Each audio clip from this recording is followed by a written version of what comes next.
산발락과 도비야 잘 기억하십시오. 이런 불명예스러운 이름이 되지 않기를 바랍니다. 오늘 본문의 말씀에 보면 예루살렘 성이 느헤미야의 지도력 아래서 실로 52일 만에 완공되는 그런 모습을 볼 수 있습니다. 그리고 극적으로 딱 끝나죠. 여러분 15절 16절 다시 한번 보십시오. 이는 이 역사를 우리 하나님이 이루신 줄 다 알미라.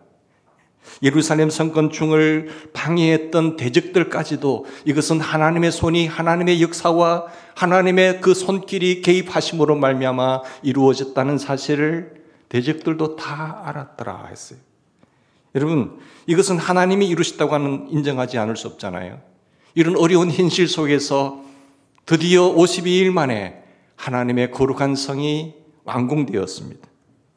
기적적인 사역을 보고 이것은 하나님이 이루셨다고 말하는 때에, 근데 이 본문은 이 성전의 건축의 완공 직전에 무슨 일이 일어났나요? 느헤미야에게 닥쳐온 그 시련을 우리에게 보여주고 있습니다.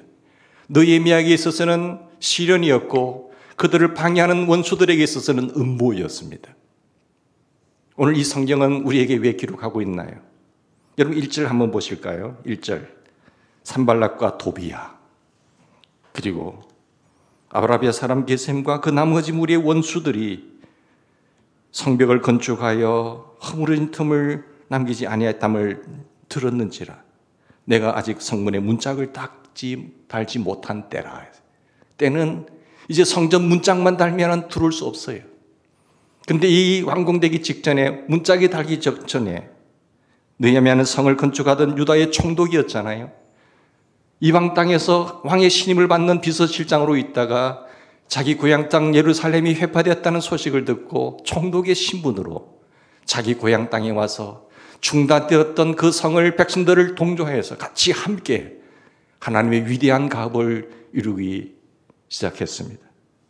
그리고 모든 일이 순조롭게 잘 진행되어서 이제 성 완공 건축이 거의 완성 단계에 이르게 된 것입니다. 그런데 이렇게 일이 척척 진행되다가 마무리 단계에 이르렀는데 위기가 찾아왔어요. 2장과 4장에 외부적인 박해가 있었지만 잘 극복해냈습니다. 5장의 내부적인 분열로 인해서 내부적인 아픔이 찾아왔지요. 그런데 오늘 6장에 보십시오. 우리는 성경에서 하나님의 백성들에게 찾아오는 가장 중대한 위기가 언제일까를 생각하셔야 됩니다. 그들의 승리 이후에, 그들의 축복 이후에, 그들에게 놀랍게 꿈꾸었던 모든 일들이 다 일어난 이후에, 부흥 이후에 일이 잘 진행되어 가던 중에 닥쳐온 경우가 많다라는 사실을 여러분 인지하셔야 됩니다. 엘리야는 갈멜산의 850대 1이라고 하는 그 이방신들과의 선지자들과의 대결에서 홀로 남았습니다. 하나님을 부르짖으며 하나님이 살아계신 하나님인 것을 보고 승리하는 기쁨 속에 앉았을 때요. 그 850대 1의 모든 싸움에서 승리하고 난 다음에 엘리야가 어떻게 되지? 나는 죽겠나이다. 노된 나무 아래서 죽기를 구했잖아요. 여호와의 넉넉하오니 지금 내 생명을 취하시옵소서. 그뿐만 아니라 성경에 많은 인물들 가운데 나오지만 특히 또한 다윗을 한번 생각해 봅시다. 다윗이 인생의 최대 위기가 언제 찾아왔나요? 그가 사방의 모든 적들을 다 평정하고 그 자신이 전쟁에 이제 나가지 않아도 되는 그런 상황 속에서 적들과 싸우기 위해서 그리고 군사들과 군대 장관들을 다 보내고 자기가 여유를 부릴 때에 바세바를 범하는 도덕적인 위기에 처하지 않습니까?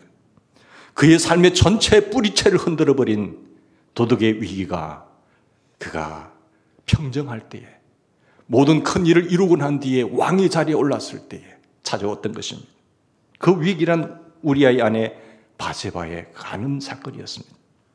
두려움과 불안이 계속되다가 위기가 찾아온 것 아닙니다. 시련과 고통과 아픔 속에서는 다 하나님을 의지하며 하나님을 찾고 울부짖으며 기도하지 않나요? 하나님 살려주세요. 나 너무 힘들어요. 그럴 때는 더욱더 하나님을 가까이 합니다. 그러나 언제 우리가 위기인가 하면 두려움과 불안한 상태가 아니라 우리가 성공한 이후에 축복을 누린 다음에 모든 것이 잘 진행되어 가는 상황 속에서 위기가 찾아온다고 하는 사실을 우리는 꼭 기억했으면 좋겠습니다.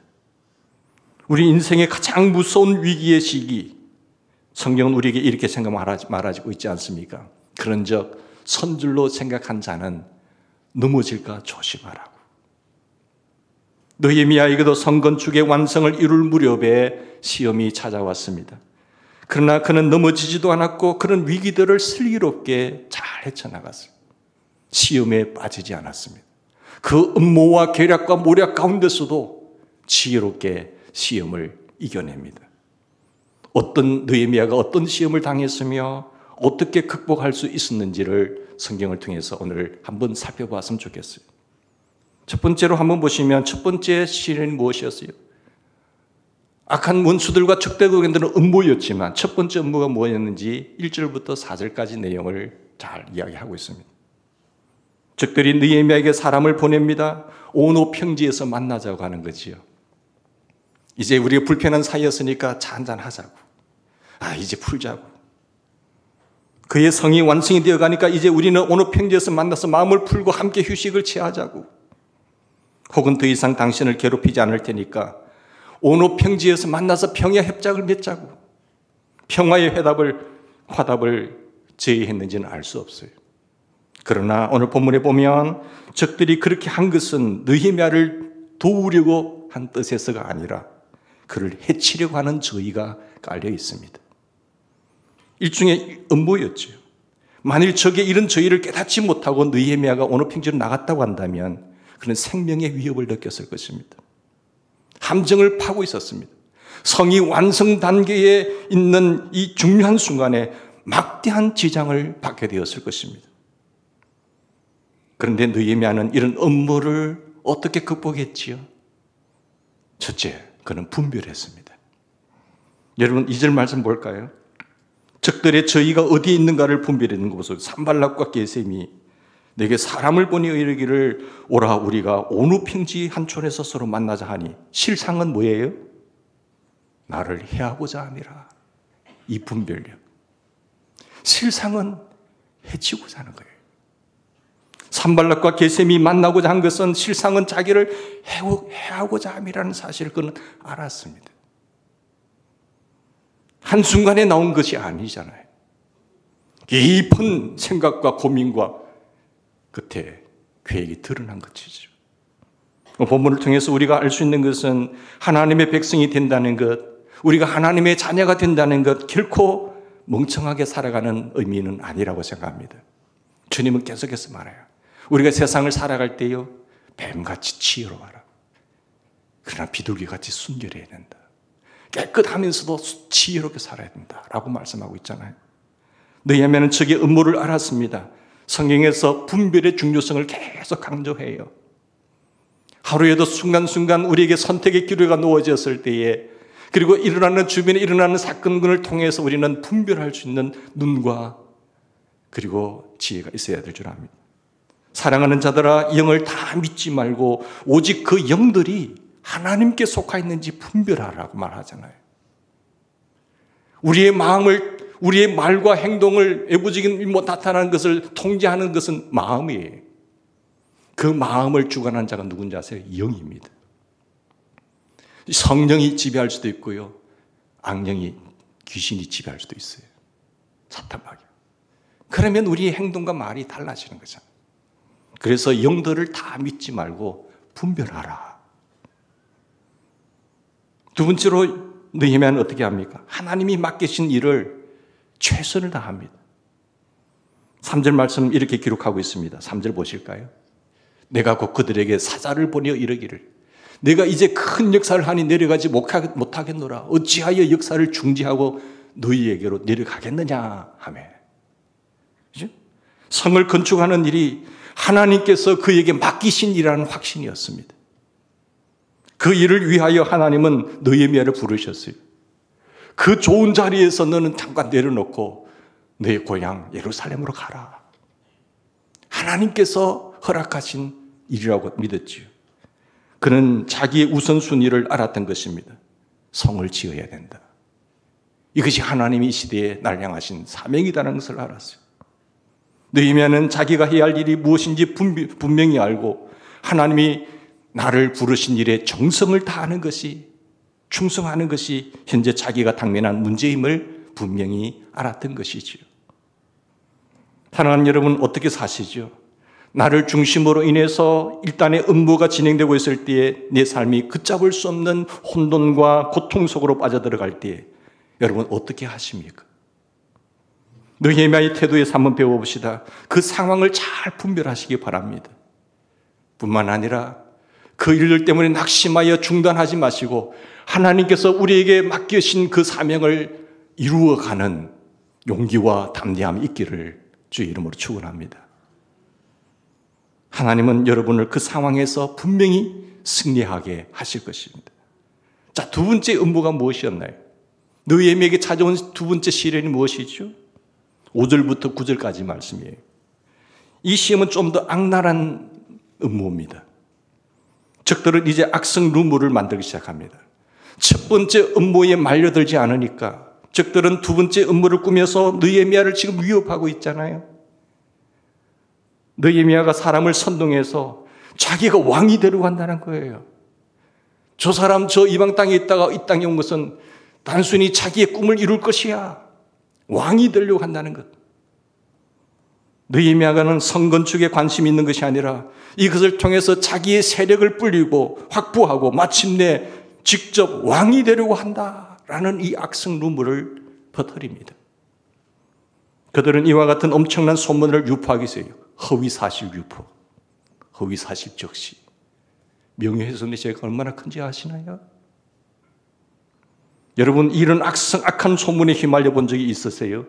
사람들이 당신이 알지도 못한 이유도 헛소문을 퍼뜨려서 당신을 난처한 궁지에 몰아넣어 한숨도 잠을 이루지 못한 채 밤에 뒤척인 경험이 여러분에게 없는지요?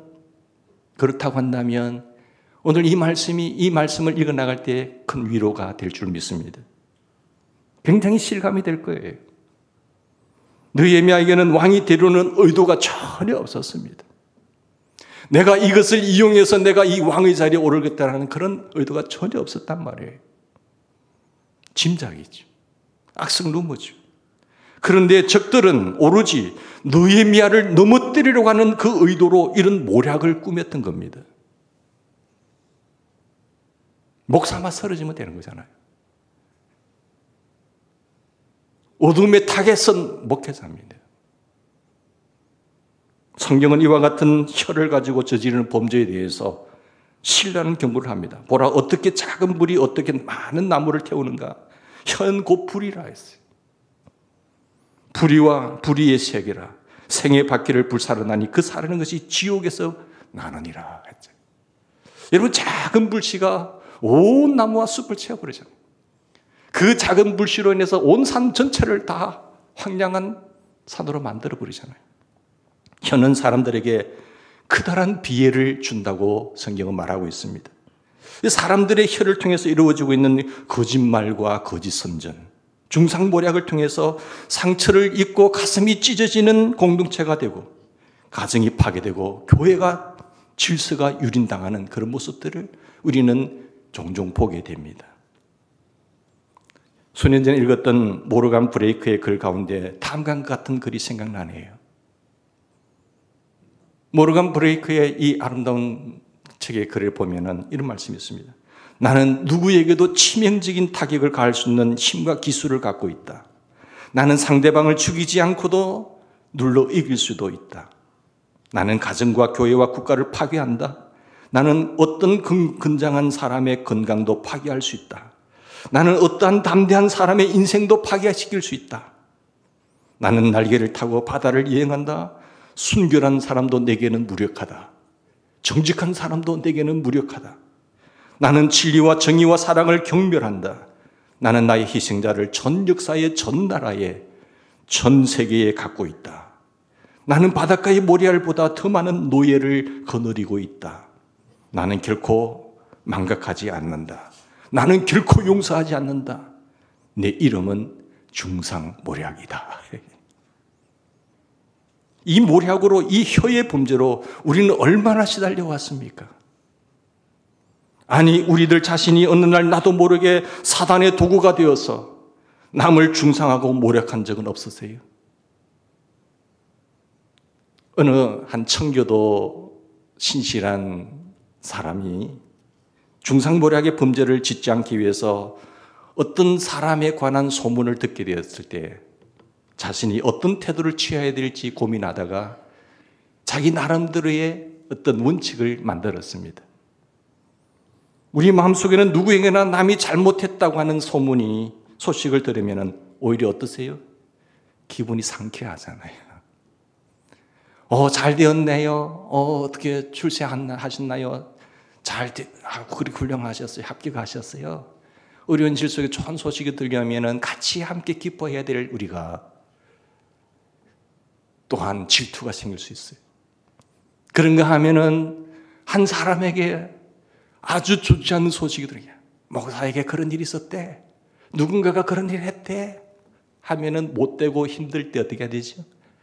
아주 통쾌하는 그런 기분들이 성질이 우리에게 있어요. 아직도 죄된 모습이 우리에게 있잖아요. 그러니까 오히려 기분이 좋아지는 거예요. 남이 못됐다는 소식에 너무 기분이 좋은 거예요. 이 악한 심성이 우리에게 있잖아요. 그래서 그 청교도는 자기의 행동 원칙을 결정합니다. 남에 관한 나쁜 소식을 듣게 되면 다음과 같이 나는 행동하겠다. 첫 번째는 이것이 사실에 근거한 일인가? 정말 팩트인가? 두 번째, 그렇다고 한다면 이것을 본인에게 확인했는가? 나는 이렇게 알고 있는데 그 상대방 당사자에게 당신 정말 그랬느냐고 확인했는가? 절대로 한쪽만 들으면 안 되는 거예요. 그리고 세 번째, 그것이 사실이라고 할지라도 내가 들은 말을 다른 사람들에게 전달하는 것이 하나님의 영광이 되며 내 형제들에게 유익이 되는가? 서로 한 장으로 빠져들어가는 것인가? 세우려고 하는 의도인가? 아니면 같이 죽자는 의도인가? 진위를 파악하셔야 되는 겁니다. 나는 이 세 가지 원칙을 가지고 행동하겠다라는 사실이죠. 말은 여러분 이 세 가지 질문을 통해서 혀의 언어 생활을 자기는 조정하겠다고 청교도는 결정을 합니다. 어느 날 주일학교 학생이 하나가 자기 어머니에게 와서 이렇게 물었어요. 엄마, 도둑질하고 거짓말이 어느 게 더 나빠요? 물었어요. 어느 것이 더 무서운 죄예요? 그때 어머니가 한참을 생각하다가 대답합니다. 글쎄, 아마 도둑질이 더 나쁜 죄지. 엄마, 아닌 것 같아. 도둑질은 남의 물건을 다시 되돌려주면 되잖아. 그런데 남에 관해서 잘못 말한 거짓말은 다시 돌려줄 수가 없잖아요. 그래요. 물건은 다시 되돌려주면 돼요. 그런데 한번 내가 작성하고 말했던 선것 일들은 담을 수가 없습니다. 사랑하는 여러분, 우리는 다른 사람의 명예를 더럽힌 다음에 그것을 다시 취소할 수가 없는 거예요. 자기를 둘러싸고 날조한 헛소문이 돌아다니고 있었을 때에 느헤미야는 이런 상황에서 어떤 반응을 보였는지 잘 우리가 생각했으면 좋겠습니다. 여러분, 이 세상에 살면서 세상은요 참 더러워요. 우리 하나님의 백성들이 삶의 직장 생활과 삶의 자리에서 하나님의 뜻을 이루려고 할 때에 숱한 세상의 여러 가지 모습들이 우리에게 얼마나 많이 달려오나요? 정말 여러분들 하나님께서 보내신 삶의 자리에서 능히 승리하는 그 지혜를 오늘 느헤미야를 통해서 배웠으면 좋겠습니다. 실제로 그는 사실을 밝히고 지나친 자기 방어를 하지 않았다는 사실이에요. 여러분 8절 말씀 보실까요? 느헤미야가 어떤 반응을 보였는지, 이 시험을 어떻게 극복했는지, 내가 사람을 보내어 저에게 이르기를 내가 말한 바 이런 일은 없는 일이요 네 마음에 지어낸 것이라 하였나니 그 일은 사실이 아니라고 이 사실대로 밝혔어. 그러나 그는 이것이 아니라고 아우성치면서 긴 소리로 자기 변명을 늘어놓지는 않았다는 사실. 그거 아니야! 끝나는 거예요. 변명이나 해명이 문제를 해결할 수 없다는 사실을 너무나 잘 알았기 때문이죠. 그는 날조된 헛소문이 돌아다니고 있을 때에 느헤미야가 이런 상황에서 어떤 반응을 보였는지 자기 방어를 하지 않고 두 번째는 그 문제를 가지고 뭐 하나요? 기도하지요. 기도하셨어요. 9절 말씀 보십시다. 이는 자 9절 그들이 다 우리를 두렵게 하고자 하여 우리를 두렵게 하고자 말하기를 그들의 손이 피곤하여 역사를 중지하고 이루지 못하리라. 이제 하나님 앞에 기도하며 너희는 하나님이여 내 손을 힘있게 하옵소서. 하나님이여 우리 믿음의 용사들을 힘있게 하시옵소서. 이런 일로 인해서 낙담이 되어서 시험에 들어서 우리가 하나님의 거룩한 일을 하는 것을 중단하지 말게 하옵소서. 하나님을 찾는 거예요. 여러분의 인생을 살아가는 데 있어서 세상은 하나님은 여러분들을 허물어뜨리기 위해서 하나님의 뜻이 펼쳐지지 못하도록 세상은 우리를 괴롭힐 것입니다. 그럴 때 여러분 절대 낙심하거나 중단하지 마시고 하나님을 찾는 지혜로움이 있기를 바랍니다. 내 손을 힘있게 달라고. 다시 말하면 그것은 사실이 아니다라고 밝힌 다음에 그것을 가지고 긴 시간을 허비하지 않았어요. 딱 하나님 앞에 나가잖아요. 즉시 기도했던 것이에요. 느헤미야는 사람들과의 관계 속에서 장황한 해명이 문제를 해결하는데 아무런 도움이 될 수 없다는 사실을 너무나 잘 알고 있었기 때문에 그래서 그는 자기 방어나 변명이나 해명보다도 더 위대하신 하나님 나에 대해서 누구보다도 잘 아시는 하나님 앞에 나갑니다. 하나님 아시잖아요. 나를 아시는 하나님, 나의 결백함을 아시는 하나님, 내 마음과 내 사건의 진상을 아시는 하나님, 저에게 힘을 주시옵소서. 하나님 앞에 나가서 자기의 마음을 쏟아놓고 기도합니다. 세 번째 어떻게 하나요? 그는 자기 자신의 문제보다도 하나님의 일에 더 관심이 있었어요. 자, 여러분, 우리에게 이런 사건이 닥쳤다고 한다면 여러분 어떤 기도를 할까요? 정말로 악성rum으로 또 여러 가지 모습으로 들어올 때에 사탄이 모략을 꾸미고 음부를 꾸미고 있을 때 어떻게 기도할 거예요? 보통 이렇게 할까요? 하나님, 나 억울해 누명 섰어요. 어떻게 이런 일이 일어날 수가 있어요? 그리고 나를 대항해서 음모를 꾀하고 있는 저들을 멸하여 주시옵소서. 이렇게 보통 기도할 것 아니겠어요? 그러나 느헤미야는 자기 손을 힘있게 해달라고 기도합니다. 이것은 무엇인가요? 하나님을 생각한 거지. 하나님의 일을 생각한 거지.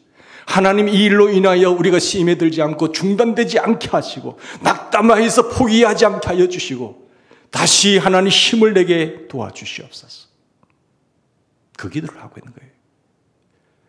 그 역사를 방해하는 것을 의도와 목적을 알았기 때문에 기도하는 것이죠. 헤쳐나갈 수 있는 힘을 달라고, 지혜를 달라고, 예루살렘 성 건축을 무사히 마치게 해달라고 기도했던 것입니다. 여러분 절대로 기도의 자리를 떠나지 않기를 바랍니다. 포기하지 않기를 바랍니다. 더 하나님을 찾고 구하시기 바랍니다. 우리는 여기서 느헤미야의 인격을 엿볼 수 있습니다. 그는 어떤 사람입니까? 그의 관심은 자기가 아니라 하나님이었습니다. 자기가 아니라 하나님의 놀라우신 역사와 하나님의 그 이루고자 하는 계획이었습니다. 그는 궁지에 빠진 자기 자신 일보다도 하나님이 그에게 맡기신 예루살렘 성의 건축에 더 관심이 있었던 것이죠. 그래서 그는 이렇게 기도합니다. 내 손을 힘있게 하시옵소서. 그리하여 하나님이 내게 맡겨주신 이 거룩한 사역을 완성하게 하옵소서.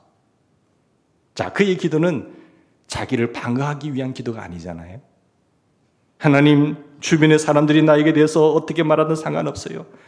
하나님께서 나에게 주신 이 사역을 완성할 수만 있다고 한다면, 하나님의 영광이 될 수만 있다고 한다면, 하나님이 기뻐하실 수만 있다고 한다면, 주의 이름의 찬미와 존귀와 영광을 돌릴 수만 있다고 한다면 사람들이 퍼뜨리는 모든 소문을 저는 개의치 않겠습니다. 여기 하나님의 영광을 중심으로 자기의 삶을 철저하게 형성했던 느헤미야. 하나님의 사람 느헤미야를 보면 그는 자기를 벗어난 사람이죠. 하나님의 거룩한 사역에 자기를 던진 사람입니다. 그래서 자기가 조롱하고 비웃음을 당하는 그런 상황 속에서도 그의 시선은 오직 주님만 바라본 것입니다. 예수님만 바라보는 거예요. 사랑하는 성도 여러분, 이 세상은 그렇고 녹록한 세상이 아니잖아요. 얼마든지 우리를 힘을 빼고 낙담하게 할 수 있는 상황이 있지만 결코 그렇다고 해서 여러분을 통한 하나님의 계획이 무산되지 않고 중단되지 않기를 주의 이름으로 축원합니다. 굳건하게 서십시오.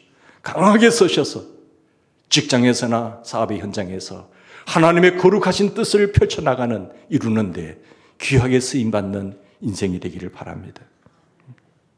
자기가 조롱당하고 비웃음을 당하는 상황 속에서도 늘 하나님을 향하는 마음, 그리고 하나님께서 그에게 맡겨주신 그 일에 온 관심을 기울였어요.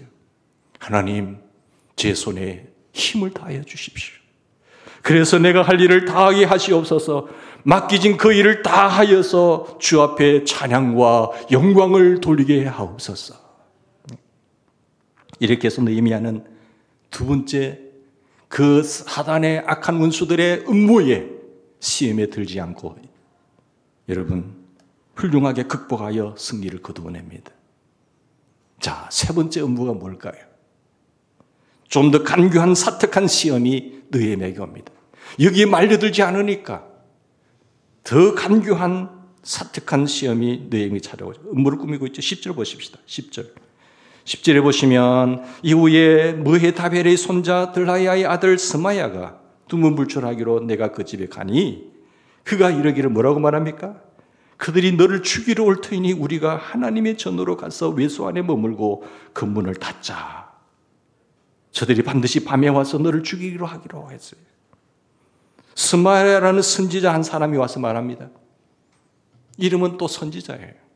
선지자의 직분을 가지고 적들이 너를 죽이려 한다. 이렇게 말을 할 때에 여러분 성전에 들어가서 숨으라는 거예요. 성전에는 누구가 들어갑니까? 제사장만 들어가는 거예요. 민수기 18장 7절 이하에 보면 여호와께서는 레위 자손인 제사장들에게만 성전에 들어갈 수 있었습니다. 그 시대는. 그러나 거기 가까이 하는 외인은 죽일지니라 했어요. 죽일지니라.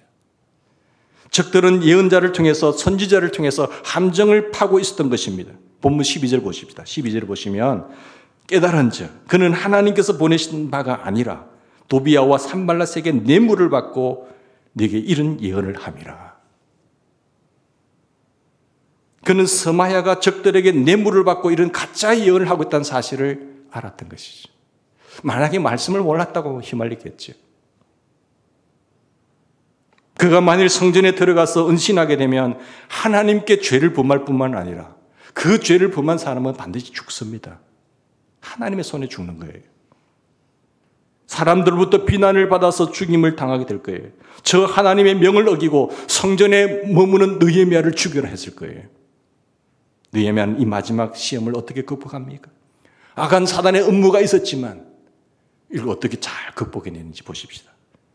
그는 첫째로 분별력이 있었어요. 12절 보시면 깨달은 즉 했다는 사실. 깨달은 즉. 그에게는 분별력이 있었습니다. 분별력을 얻기 위해서 주님께 기도하십시오. 하나님의 말씀을 풍성히 여러분 마음속에 가득 담고 있어야 됩니다. 그러면 성령님께서 그 말씀이 생각나게 하세요. 그리고 기도하면서 주님은 말씀하십니다. 이 분별력을 우리에게 요구하세요. 분별력을 얻기 위해서 기도하셔야 되고, 그리고 기도하는 가운데 하나가 지혜를 구하는 거예요. 너희 중에 누구든지 지혜가 부족하거든 모든 사람에게 후히 주시고 꾸짖지 아니하시는 하나님께 구하라. 하나님께 구하세요. 그래야면 주시리라고 하셨어요. 명철을 구하십시오. 분별력을 구하십시오. 하나님, 내가 이 삶을 살아갈 때의 세상 속에서 이런 상황 속에서는 어떻게 해야 되나요? 지혜 주세요, 하나님. 우리는 삶을 정확하게 파악해야 할 예지가 필요합니다. 두 번째로 그는 하나님의 말씀에 순종하기로 결단해요. 느헤미야는 하나님의 예언자가 하나님의 명령을 어기도록 하는 것을 보고 이 일이 심상치 않았다는 사실을 깨달았죠. 어떻게 하나님의 선지자가 이 말씀을 어기게 하지? 너 가짜잖아. 보니까 뇌물을 받은 거예요. 그것이 사탄의 음모였다는 사실을 깨달은 적. 목회자를 통해서 하나님의 말씀을 어기라고 하는 명령이 들려온다고 한다면 여러분 어떻게 하시겠습니까? 불행하게도 이런 경우가 왕왕 있잖아요. 목회자가 하나님의 말씀을 하나님의 말씀대로 전하거든 이것은 단순한 사람의 말로 받지 말고 하나님의 음성으로 받으라고 했는데도 불구하고 때로는 목회자에게 목사님 세상이 다 그래요. 목사님 좀 별나시네요. 그런 것이 종종 있습니다. 강단에서 하나님의 말씀을 전하는 그가 어떻게 불의와 타협을 할 수 있나요? 네? 제가 서울에서도 한번 겪었잖아요. 그래서 저는 이 성전 건축에 예민하게 된 겁니다. 그것은 있을 수가 없는 것이에요. 하나님의 거룩한 성도들이 삶의 현장에서, 직장에서, 사업의 현장에서 세상은 그렇게 사는 거예요. 뭐 집사님 유별나게 그러시네요. 그래도 됩니까? 그때 빛과 소금의 역할을 잃어버린 이유는 사명을 상실한 존재고 이 세상에 더 이상 존재해야 될 이유가 없는 겁니다. 그 사람은. 오늘 내 삶에 이것이 손해가 된다고 할지라도 내가 이것 때문에 주를 위해서 죽을 수 있다고 할지라도 신앙의 선배들은 순교까지 했잖아요. 그러나 오늘날 교회 다니는 얼마나 많은 사람들이 세상의 치료에 조류에 휘말려서 같이 떠내려가면서 그런 거예요. 이래도 흥이고 저래도 흥이에요. 그것은 우리가 이 땅에 존재해야 될 사명을 모르는 사람들의 행동과 태도인 것입니다. 하나님은 사람을 통해서 말씀하세요. 그러나 그 사람들은 자주 잘못될 수 있다는 사실을 생각하시고 우리에게 진리를 찾기 위해서는 항상 하나님의 말씀, 텍스트인 성경에 그 진리를 분별하고 그 말씀을 내 마음에 풍성히 담아두는 하나님의 용사들이 되기를 간절히 바랍니다. 그리고 말씀의 결단을 구하고 하나님의 말씀에 따라서 움직이는 하나님의 진실한 정병들이 되기를 부탁드리고 싶습니다. 종교의 이름으로, 직분자의 이름으로 거짓이 난무할 때에, 그리고 종교의 가면을 쓴 사람들을 통해서 거짓된 것들이 나를 미혹할 때에 나는 이것들 앞에 서서 강력하게 아니오라고 할 수 있어야 되잖아요. 하나님의 말씀으로 돌아와서 이 말씀에 우리는 다 순종하지 않으려십니까? 느헤미야는 주님의 말씀을 순종하려고 했기 때문에 세 번째 시험도 그 악한 사단의 음모도 극복해낼 수가 있었던 것이죠. 자, 그는 이 문제를 두고 세 번째 어떻게 하나요? 기도합니다. 계속 기도하죠. 14절 보십시다. 14절 보시면 내 하나님이여 도비야와 산발락과 여선지자 노아디아와 그 남은 선지자들 곧 나를 두렵게 하고자 하는 자들의 소행을 기억하시옵소서. 이들의 소행을 기억하시옵소서. 그는 지금 무엇을 하고 있지요? 느헤미야가 곳곳에서 보여지는 느헤미야의 이미지는 어떤 것입니까? 얼마나 철저하게 기도하고 있습니까? 얼마나 철저하게 기도하는 사람입니까? 느헤미야도 인간이므로 마음이 많이 상했을 것입니다. 오해와 박해와 그리고 괴로움을 당하면서 느헤미야의 마음은 얼마나 괴로웠겠어요. 그러나 느헤미야는 다시 그 문제를 가지고 문제의 해결자이신 하나님 앞에 나옵니다. 그리고 또 기도하기 시작합니다. 그는 그 마음속에서 들끓어오르는 상처와 괴로움과 그 연민과 고통과 분노를 털어낼 수 있는 대상을 찾고 있었던 거예요. 인간인지를. 그 대상은 바로 누구지요? 나를 사랑하시고 우리를 구원하신 바로 그 하나님이시죠. 그는 언제나 주님 앞에 나와서 자기 마음에 엉그러진 그 모든 아픔과 상처와 분노를 다 털어놓았던 거예요. 여러분, 우리가 하나님 앞에 그런 마음을 쏟으시렵니까? 여러분의 삶의 인생의 고통과 정말로 누구도 헤아릴 수 없는 아픈 상처와 힘든 상황 속에서 더 깊이 하나님을 만나는 은혜의 시간이 되기를 주의 이름으로 축원합니다. 그것이 간증이 되기를 바라요. 그리고 마지막으로 그는 자신이 해야 할 일을 계속합니다. 절대 중단하지 않아요. 왜? 사단의 계략은 그걸 못하게 하는 것이니까. 성 역사가 52일 만에 엘룰월 25일에 끝남에 15절 말씀. 처음에 그가 성역사를 시작했을 때 어떻습니까? 이루만할 수 없는 황폐함이었잖아요. 도저히 성이 완성될 것인가? 상상도 하지 못하는 그런 상황. 그래서 성을 복구한다는 것은 거의 불가능했던 그런 상황이었어요. 거의 불가능했던 역사가 마침내 끝났다라고 성경은 기록하고 있습니다. 느헤미야는 세 가지 시험을 거치는 동안 사단의 그 업무 속에서도 다 극복해냅니다. 계속 그런 업무 속에서도, 시련 속에서도 성 쌓는 일을 중단하지 않고 거기에 집중하면서 열중했기 때문에 완공될 수가 있었던 거예요. 우리에게 시련과 고통이 찾아오면 아이고 이거 뭐 별나게 하나요? 좀 쉽게 하지요. 낙담하게 할 수도 있어요. 절대로 중단하시면 안 돼요. 큰 것을 보고 멀리 내다볼 수 있는 저와 여러분이 되기를 바랍니다. 하나님께서는요, 여러분을 택하시고 세우신 이유는 반드시 있는 거예요. 그 자리에서 나에게 소임을 주신 이유가 무엇인지를 정확하게 알고 그 위치에서 그 뜻을 잘 해나가는 우리가 되기를 바랍니다. 내가 그 일을 하지 않으면 많은 사람들이 다치게 돼요. 당회가 존재하는 이유도 있고 재직회가 존재하는 이유도 있고 우리가 성도로서 마땅히 있어야 할 직분과 위치가 있는 거예요. 그래서 성실하게 이 땅에 사는 동안 주의 뜻을 이루다가 쓰임받다가 하나님 앞에 당당하게 서는 저와 여러분이 되기를 바랍니다. 호사다마라는 말이 있듯이 예루살렘 성의 거의 완성 단계에 다다랐을 무렵에 느헤미야와 이스라엘 백성들에게 이 시련이 왔잖아요.